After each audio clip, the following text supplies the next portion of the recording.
Oh, hello there. Welcome to the Garage Lab. Super excited to have you here with me today.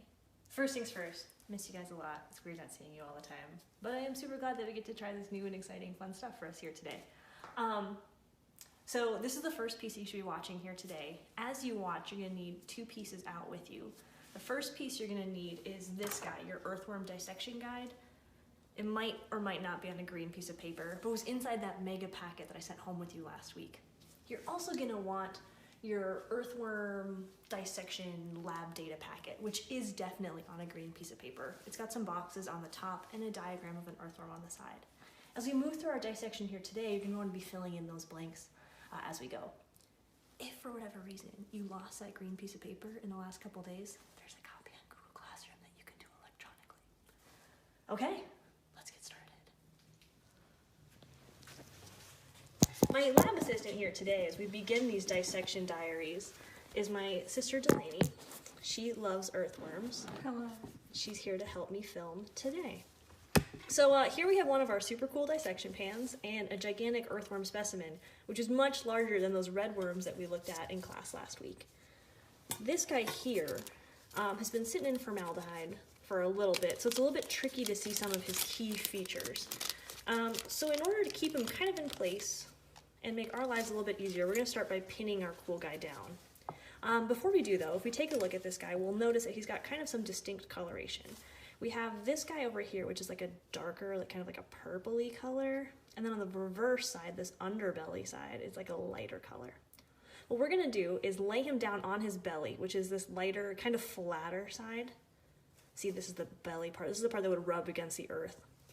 If you had fingers and were here right now, you could rub your hands along here and feel those little setae, those little bristles that help the earthworm like shovel through the dirt. But I'll just tell you right now, oh, bristly.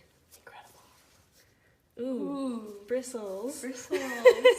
We're gonna flip this guy instead over so he's laying on his cool belly. Come on, little buddy. Ugh, he doesn't want to flip. Use my tweezers here because he's being a jerk about it. And we'll notice here that this back side of our earthworm is a totally different color than our belly. Nuts. It makes our life a lot easier. We'll remind ourselves at this point that our earthworm is an annelid worm, meaning he's not a roundworm, he's not a flatworm.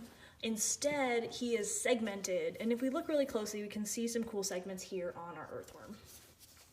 We're going to start by labeling our anterior and our posterior ends of our earthworm. Which side is the anterior end? You're right, it's this end, it's the head. How can we tell? Any ideas, Delaney?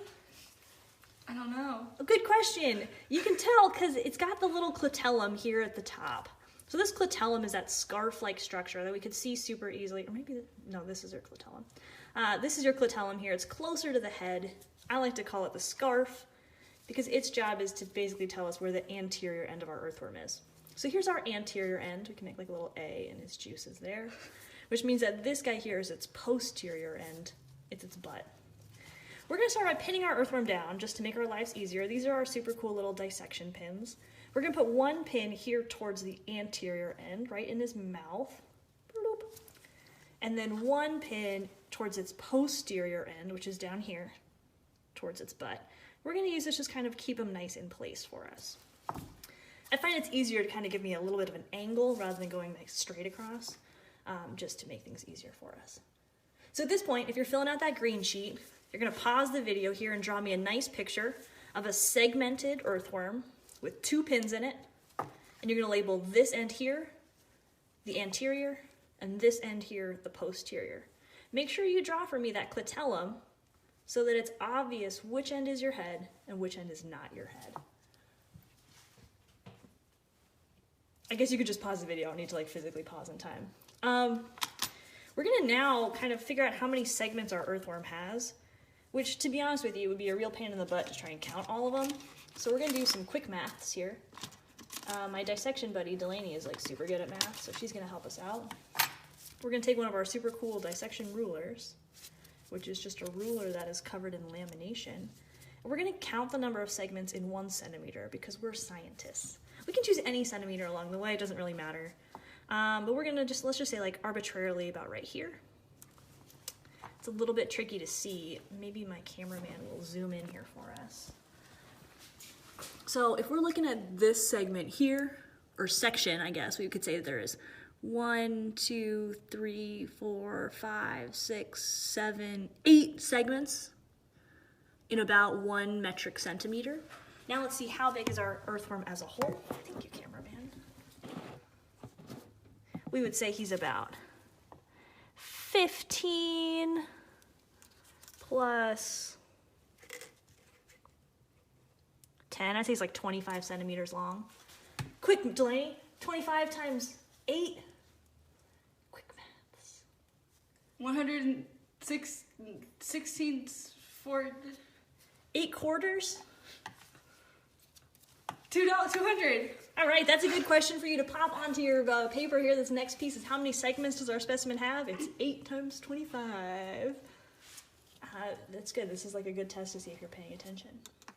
Okay, we're gonna now look at some of the internal anatomy of our earthworm.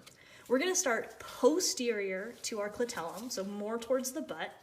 And what we're gonna do is basically make a small incision to kind of start clearing away the skin here.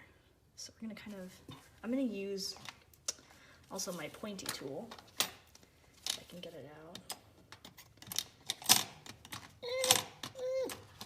I'm struggling.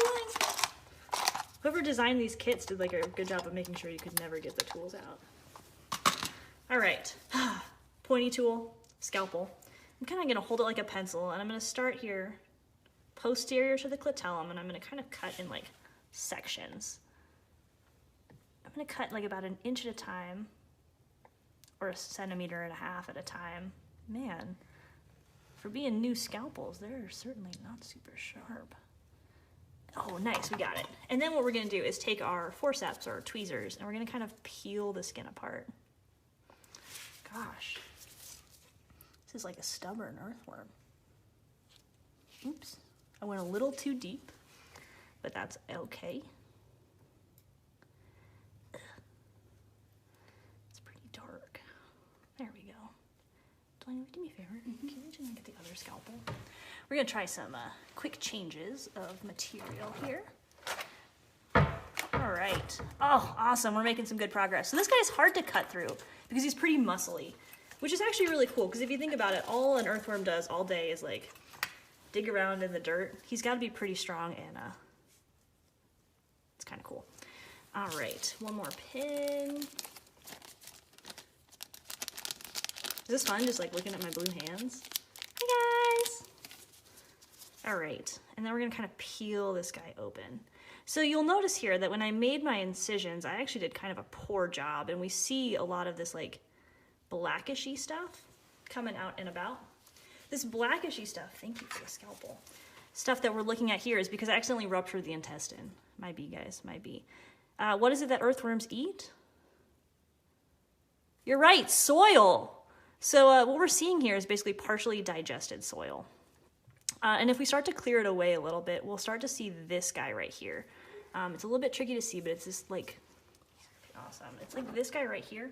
This is our intestine. You can actually see right where I sliced it. It's right here. Here's where I accidentally cut it. My bad, intestine. But this guy here is the beginning of our intestine that essentially lines the entire body of our earthworm. We'll find that our earthworm is actually like a pretty simple guy. He doesn't have a whole lot going for him. He's really just like a tiny, tiny brain with a big intestine that runs down the rest of his body.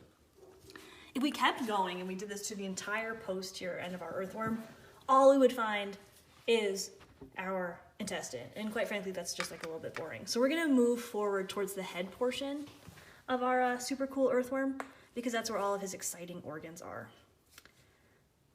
Okay, we're gonna pause for just a second while I get this guy open so you don't have to watch me like sawing through it all of the time. Okay, 2 seconds.